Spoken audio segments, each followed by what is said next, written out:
Zarathustra, Nietzsche and Heidegger, the values and God. Okay, so centuries ago, when Zarathustra founded his religion, Zoroastrianism, the world was in a terrible disarray. Small tribes, kingdoms, city-states fought each other. There were no rules, there were no boundaries, and everything was driven by the worst of human emotions, basically.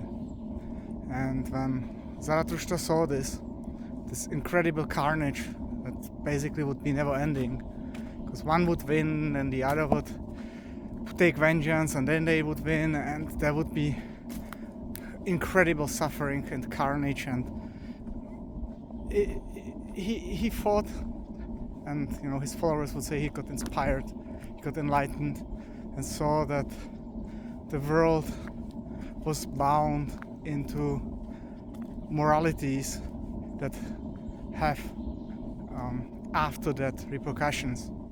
So with that he basically founded, and I talk now mythologically, right? Religious sciences might see this a bit differently, but he basically founded the Zoroastric religion, and he put it on a very dualistic, black and white, good versus evil pillars that sort of cascaded into all of the monotheistic religions of today. Now, Nietzsche wrote his book that he didn't finish, the source book, Zarathurstra, Zoroaster, and why I mention this? So, one of the famous phrases that Nietzsche said was, "God is dead, and we killed him." And it has a certain meaning. And then later in the 20th century, actually second half of the 20th century, one of the prime existential philosophers wrote in his response to the technological development and technology, he said, okay, and now only God can help us. Now obviously nor Nietzsche nor Heidegger meant it in a purely theological form. Heidegger was actually a student of Catholic theology. When he changed to philosophy, became an existential philosopher, and as such didn't follow really a theological religion per se. Now when Nietzsche wrote that God is dead, he obviously didn't meant it in a literal theological sense. Well, what he meant is that when the age of reason came up, and when the people, like humanity in the Western world, let me be clear, I will be now speaking predominantly in the Western sphere and thought processes, when the Western world broke from the boundaries of religions, and keep in mind, one of the biggest wars in Europe was the 30-Year War, which was practically a war of religion, Protestants versus Catholics, and freedom of religion. And at that time, the percentage of people killed alive surpassed World War I in percentage. So Europe was after an incredible religious onslaught, and some of the worst atrocities in war happened. And in this field, the intellectual reflections came when the Age of Reason started, and the philosophers, the thinkers, started to separate the human thinking, the academic process, from religion itself. So it was no longer the priest says because the Pope says because Pope is representing the Holy Spirit on earth, to sciences basically. So we gave birth to sciences, we gave birth to reason, and to the scientific process that a statement needs a proof, and a statement without proof is either ideological or misleading. This led to the technological revolution as we know it, with all the good and all the bad that it brought in, and it brought a lot of bad things. And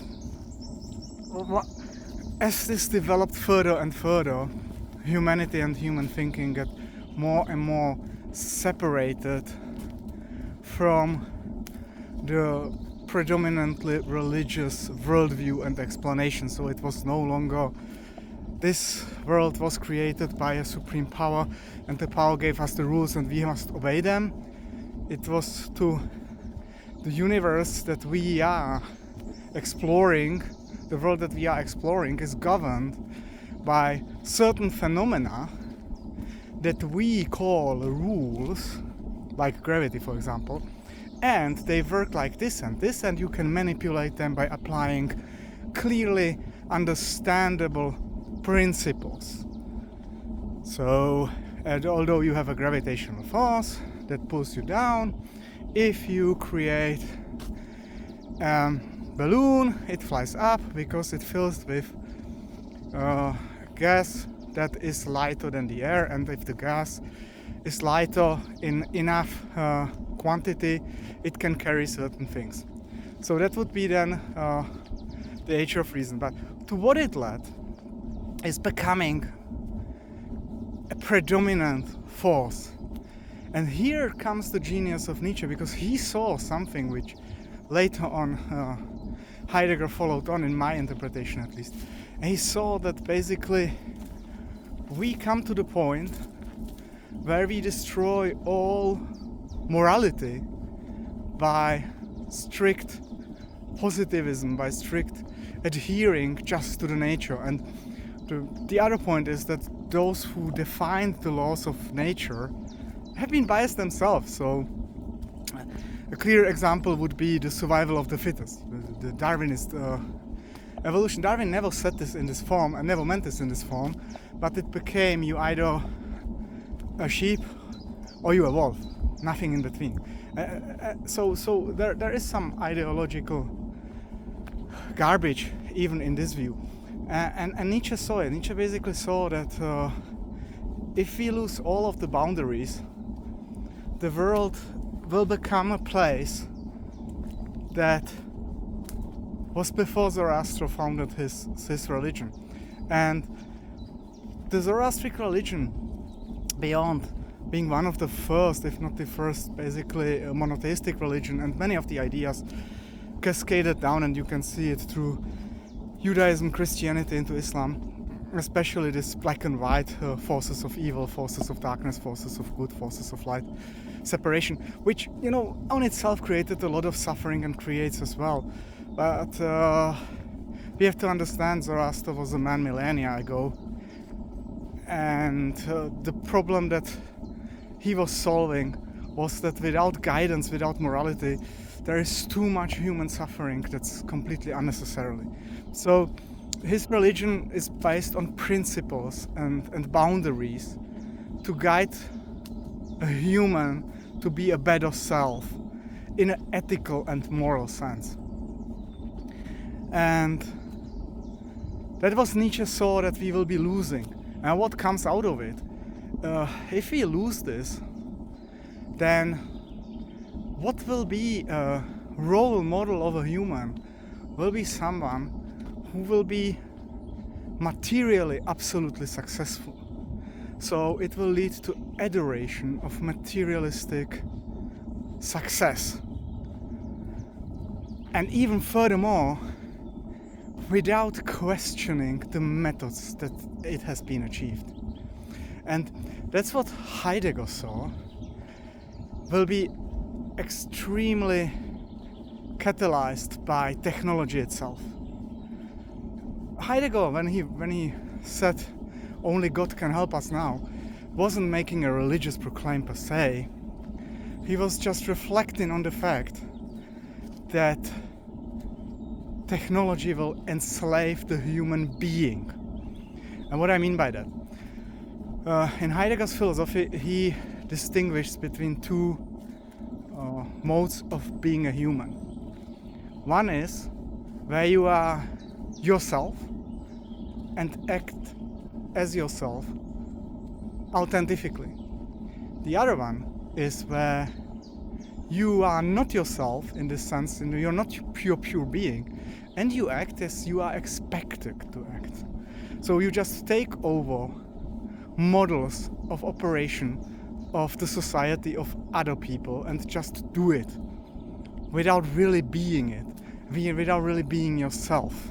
It's the authentic and non-authentic being. And what the worry of technology is, and mind you, this was said before computers really took off. There were no social media, there were no cell phones. I mean, people barely had a phone line when he wrote this. He saw that the enslavement of technology will break down the being of human. So there will be still a molecular mass that will be moving around, that will be called human, because it looks like human, it acts like a human. But that's all it does. It acts because it's expected to act to a certain standard. This is like everybody must have an iPhone, so everybody buys an iPhone. There's nothing authentic about it. It's just a mode that you take over without really having your being be in it. So we came to the point today where even the world that Nietzsche was referring to, this rational, even positivistic point, came to a complete breakdown. What I mean by that is that we are in something that is referred to as post-information world.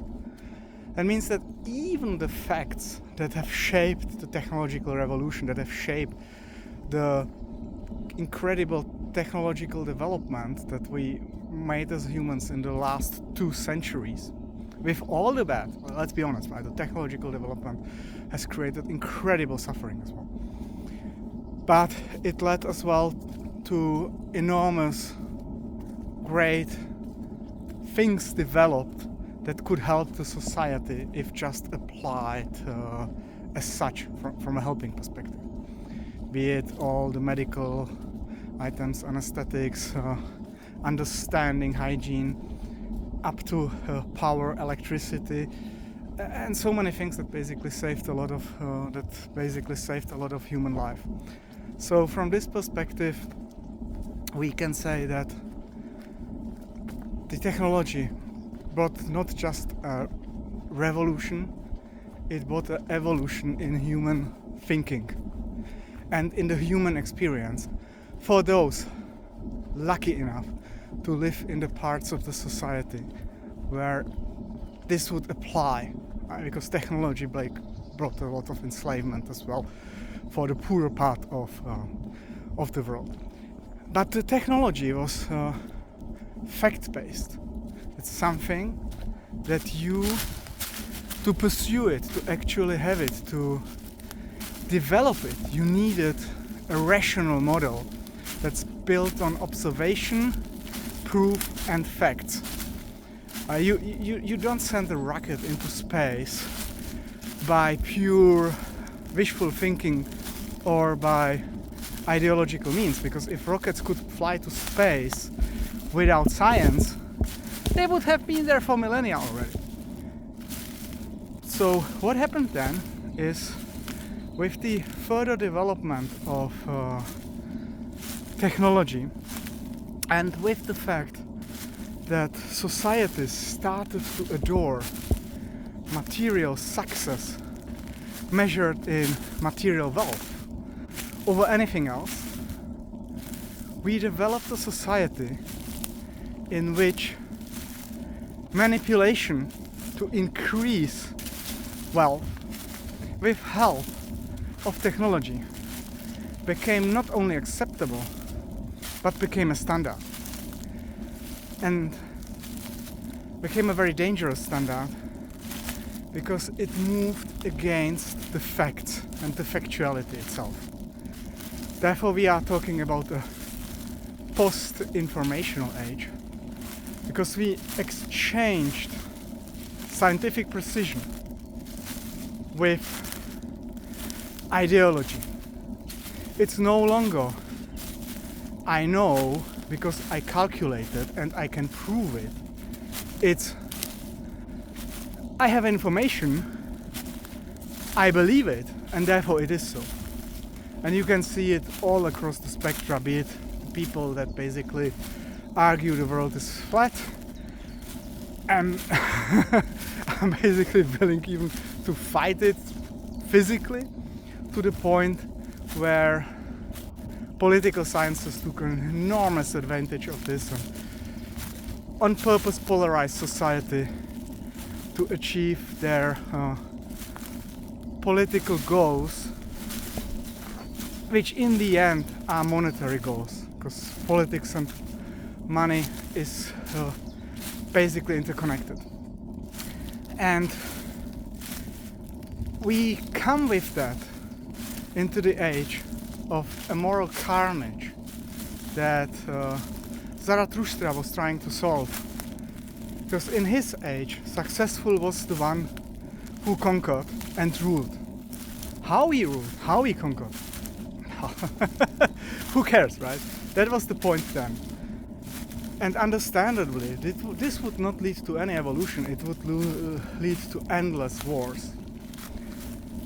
Up to the point where maybe one party would be so strong it would conquer everybody, suppress them and rule them, always in fear that the suppressed will rise up. And that's where our society, our humanity in the 21st century really goes to. It's denying anything, denying empathy. We even deny the great things that we have created in reflection of the great wars. So World War II, as horrible as it was, the responses were to build the United Nations, to build the humanitarian laws, and to bring some framework into place. Now obviously the weakness of this framework is that it still is about that the most powerful can ignore it, or if you're powerful enough, no one will come after you for not following it. And the danger today is the denial of the principles themselves. So basically saying, it's useless, it's meaningless, let's get rid of it. And what this will lead is an unhinged conflicts in future. And if you imagine what it really means and what it leads to, you come to the point to understand why Zarathustra created his religion and why he based it so dominantly on the dualism, which is to be rightfully criticized. And elsewhere I criticize Zarathustra exactly for this absolute dualism, you are either good or you are bad, and forces are either good or they are bad. We know that it is not the effect itself that can be said to be good or bad, it is the context, and this was sort of missing from Zarathustra's ideology. So what do I mean by that? I give you a clear example.